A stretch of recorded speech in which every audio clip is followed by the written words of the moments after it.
What's up, fellas? In today's video, we're going to be taking a look at the Golden State Warriors, some moves they could possibly make, and just kind of making the case, kind of having a conversation about whether or not it's time for them to go all in on this era, this year, basically, of Warriors basketball. Should they play it slow, play for the future? Should they make a move and try and make a championship run this year or next?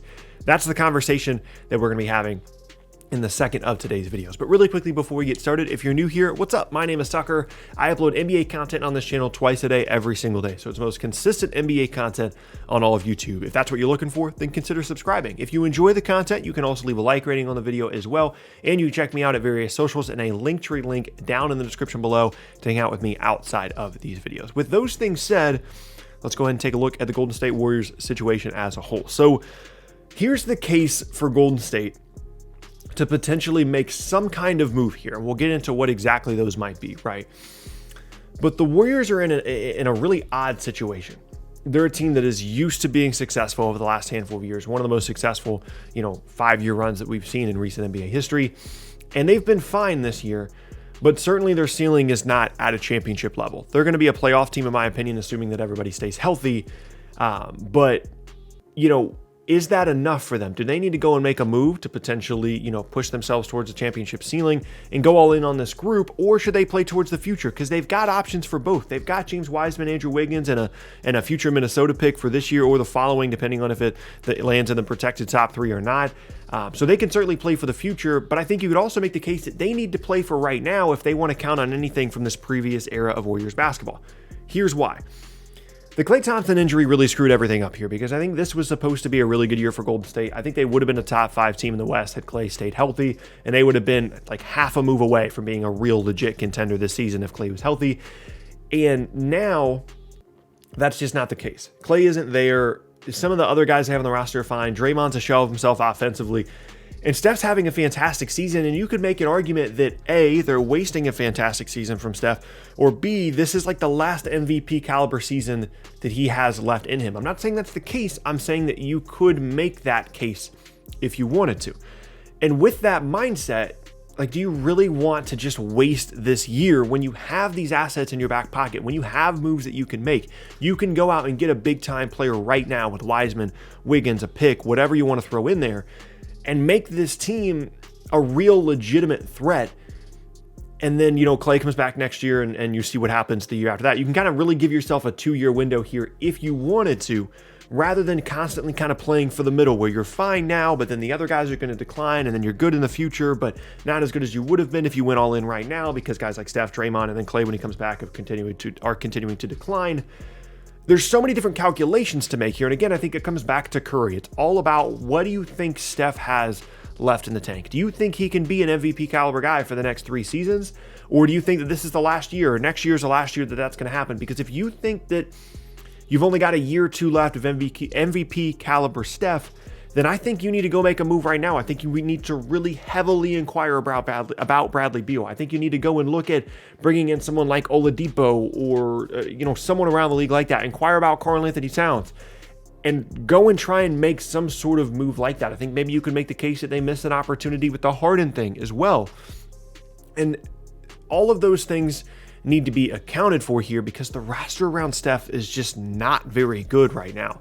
And I think for some people right now, they're thinking, well, the whole plan for this year where it's like Wiseman and you get the pick and all this other stuff, that's just pushed back till next year. That's all this means because Klay got hurt. Klay will come back next year and it'll be fine. I think you could make the case that you shouldn't be counting on anything from Klay moving forward, and everything that he gives you, if he does give you anything, should be counted as a bonus. I mean, these are 2 serious, heavily significant lower body injuries 2 years in a row, and I know he's not a guy that relies heavily on athleticism, and he's one of the best shooters in the league, and that should not be heavily impacted by lower body injuries, but his availability on the court might be. We might never see good Klay Thompson again. I think that's a realistic possibility considering how significant these lower body injuries are that he has had to deal with for now 2 consecutive seasons, not to mention the rust of not having played an NBA basketball game in as long as he will have had to play one. And when the Achilles injury occurred compared to when next season is supposed to start means that he might not play all of next year, or he might come in halfway through the year.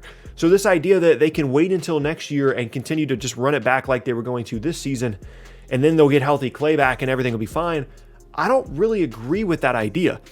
So I think you could make the case that they should just go ahead and make a move and not count on anything from Klay. Now, the counter to that would be, why are you giving up what could be a significant future? Why are you trading Wiseman and a pick for a star when you could easily bridge the gap here and you could be, just one of the most consistent teams in the league over the next 10 years if Wiseman develops, if Wiggins continues to get better, even though his contract still isn't great, and you get a good pick out of Minnesota, because again, it's top 3 protected this year, but then it's unprotected in 2022 if they don't get it.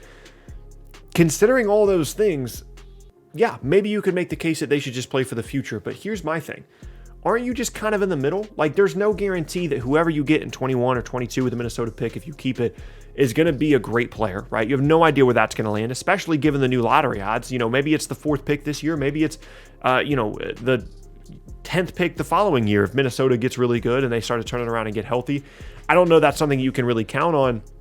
And Wiseman's been fine, and I think he's really talented. But again, his development isn't something that I think you can necessarily count on. So why wouldn't you go and make a move? Well, I think the argument against that is there's just not really a ton of guys out there you can go and get. Beal, Oladipo, Karl Anthony Towns is a incredible long shot here, considering what he's had to go through and the contract that he's on and things like that.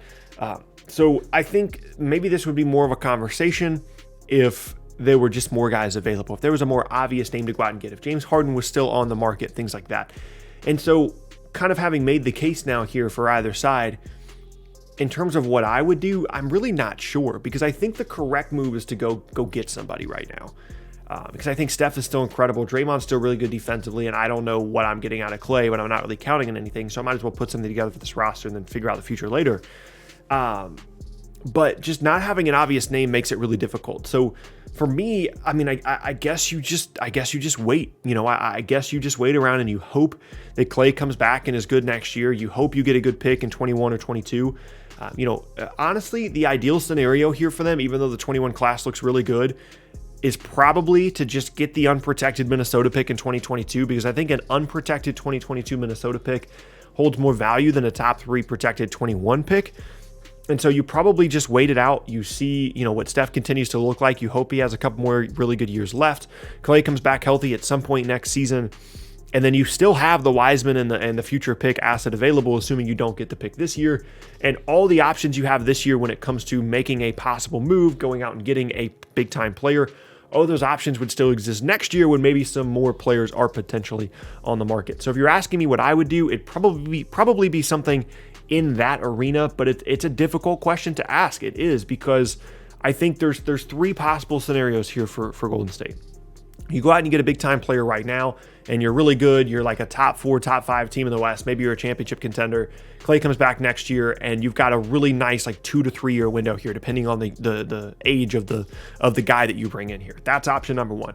Option number 2 is, you make this move, you give up all these assets, you have some injuries, you never really fully compete, and then you've lost out on your future, right? And a couple years from now, you're just a constant lottery team. Maybe Steph leaves in 2022. Maybe, all these guys get old fast and they retire, and then you're looking at one of the worst rosters in the league because they haven't been able to bring in any young talent over the last couple years. Then option number 3 is kind of an in-between, where you're just stuck in the middle and you don't make the move this year, so you're kind of in the middle. And then by the time you actually get good young players out of these assets, the guys like Steph and Klay and Draymond have kind of gone downhill, and then you're just kind of stuck in the middle. And of those 3 options, none of them really sound all that appealing, except for the first one, and a lot of things kind of have to go right in order for that to all come together. So you guys can let me know down in the comment section below what you would possibly do, but for me, it's a toss-up. It's a really difficult decision. I think I would probably wait it out, just because there aren't a ton of options out there in terms of a really reliable, clearly this is the guy you should go and get type guy in the trade market. But maybe that changes, over the next month before the trade deadline, or, in this upcoming offseason, and then they can make a move then. But for me, I'm going to kind of wait around, but I think you could absolutely make the case for both sides if you wanted to. But yeah, that is going to be the end of the second video of the day, and I thank you guys very much for watching. If you missed the first video of the day, I was talking about some things with the New York Knicks, some possible moves that they could make. So reports coming out about the possibility of them landing a star or a superstar. All really interesting stuff. So be sure to check out the first video of the day if you missed it. As I said in the beginning, my name is Tucker. I upload twice a day, every day.